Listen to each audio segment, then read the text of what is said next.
I told you that one of the most angelic-sounding bands of the 1960s was hiding some of the darkest, dirtiest secrets in rock history?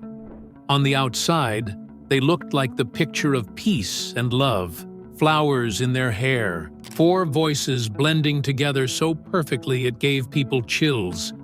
They sang about dreamin' of California sunshine and how Mondays could still feel good. But behind the music, a marriage destroyed by betrayal, love triangles that tore the group apart, drugs, prison, and even allegations so horrifying they shocked the world decades later. And here's the kicker. This wasn't just drama. These secrets would destroy friendships, break hearts, and leave behind a trail of tragedy. So let me ask you, when you hear California Dreamin', do you imagine sunshine, or do you hear the shadows behind the harmony? Stay tuned, because by the end of this video, you'll never listen to the mamas and the papas the same way again. The 1960s were a wild time. Folk music was fading, rock and roll was exploding, and every kid with a guitar wanted to be the next Beatles. But in the middle of that storm came something different. A group that didn't just perform songs, they painted with voices. Their name? The Mamas and the Papas. John Phillips, Michelle Phillips, Denny Doherty, Cass Elliot. Together, they only lasted about 3 years. Just 3. From 1965 to 1968. And yet, they gave us hits that still play everywhere today. California Dreamin', Monday, Monday, dedicated to the one I love, Creekay Alley. But this story isn't about the music. This is about what really happened when the microphones were off. John Phillips, the puppet master. And directly in front of me is John Phillips. Let's start with Papa John Phillips. Tall, handsome, charismatic. The brains behind the group. He wrote most of their songs and loved being in control. But John had a dark side. He was already married when he met Michelle, a stunning 18-year-old model. He left his wife, married Michelle, and together they started forming what would become the Mamas and the Papas. Now picture this. John wasn't just writing songs, he was writing rules. He dictated who sang what, how they dressed, even who they hung out with. Some say without him, the band wouldn't have existed. But others say it was his ego and paranoia that destroyed it. Michelle Phillips, Free Love in Action.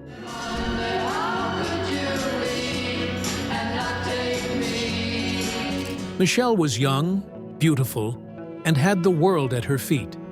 But she didn't exactly believe in "till death do us part." She believed in free love. And that belief?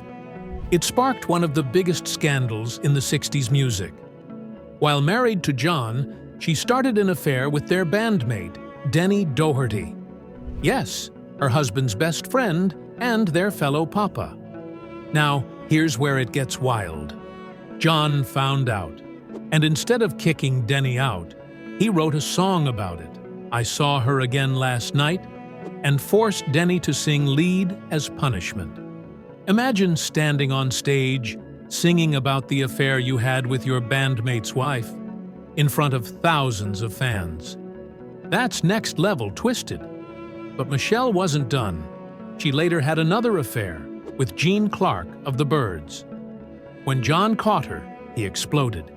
He literally fired Michelle mid-tour, replaced her with another singer, and then brought her back anyway. Question for you. Do you think John brought her back because he loved her? Or because he knew without Michelle, the band would fall apart? Cass Elliot, the heartbreaking star. Standing on the turnpike, come out to hitchhike, take her to New York right away. Now, let's talk about the soul of the group, Mama Cass. Cass Elliot had one of the most powerful voices in music history. She was funny, warm, magnetic, everybody loved her. But Cass had one weakness. She was secretly in love with Denny Doherty. Yes, the same Denny who had been sleeping with Michelle. For Cass, this was devastating. She poured her emotions into her singing, and fans could feel it. But in her private life, she battled heartbreak, weight struggles, and vicious tabloid attacks. When her solo career took off, things looked brighter. She had hits like Dream a Little Dream of Me. She sold out shows in London. She was on top again. But then tragedy struck. At just 32 years old, Cass died in her sleep of a heart attack. One night, she was celebrating standing ovations. The next morning, she was gone. Let me ask you this. Why is it that some of the brightest stars always seem to burn out too soon? Denny Doherty, the lover caught in the middle.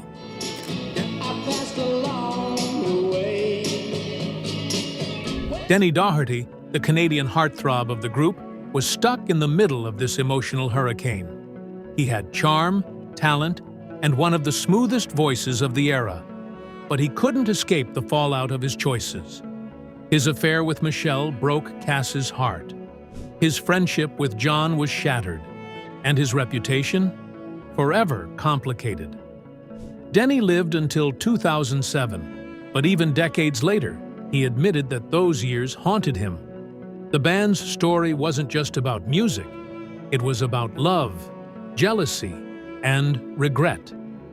John's darkest secret, the fall from grace.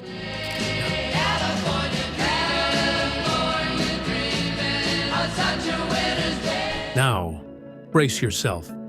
Because if you thought affairs and breakups were bad, what came next would shock the world. After the group split, John Phillips spiraled into drugs and alcohol. He landed in prison, got a liver transplant, and tried to stage comebacks. But his legacy was destroyed by a horrifying revelation. After his death in 2001, his daughter Mackenzie claimed she had a decade-long incestuous relationship with him, fueled by drugs. A claim so disturbing, it left fans stunned. Some denied it. Others said they knew. But either way, the image of John Phillips, the genius songwriter, was shattered forever. And suddenly, the band that once symbolized peace and harmony became one of the most scandalous bands of all time. Whoa. If you're still with me, you're probably feeling the same mix of shock and sadness I am. These stories are heavy, but they're also important. Because behind every golden record, there's a real human story. So, if you're enjoying this deep dive into music's wildest secrets, hit that like button. It helps this video reach more people who love these untold stories. And make sure to subscribe to Decade Legends, because we've got plenty more tales from the 60s and 70s. And trust me, some are even darker than this one. All right, let's wrap this story up. So what's the legacy of the Mamas and the Papas? On one hand, their music is untouchable. Their harmonies were pure magic. Their songs still feel timeless, and they captured the spirit of an entire generation. But on the other hand, their story is a cautionary tale about love turning toxic, about fame fueling destruction, about how the brightest lights can hide the darkest shadows. Cass is gone. John is gone. Denny is gone. Only Michelle remains. The last living member of a band that gave us California dreams, but lived through California nightmares. So now, when you hear Monday, or California Dreamin', what do you hear? Do you hear four perfect voices lifting you into the clouds? Or do you hear the echoes of heartbreak, betrayal, and scandal hiding between the notes? Let me know in the comments. I really want to hear your thoughts.